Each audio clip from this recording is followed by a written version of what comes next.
Alright guys, today we're going to show you how to do a standing back tuck. This is how it looks.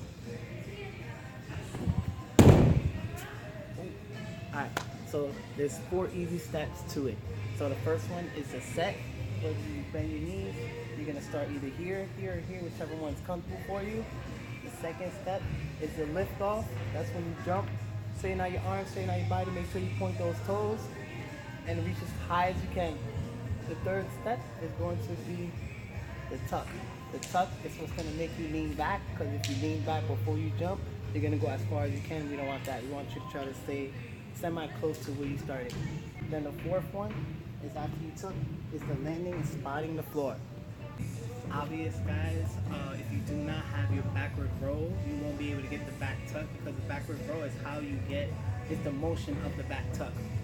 Also, I forgot to explain that when you're doing your standing back tuck, you can either grab here in front of your knees, and if you're not tucking as much, you can grab below where your ankles are or behind your knee. It'll give you more of a rotation to help you land that back tuck. And that's how you do your back tuck.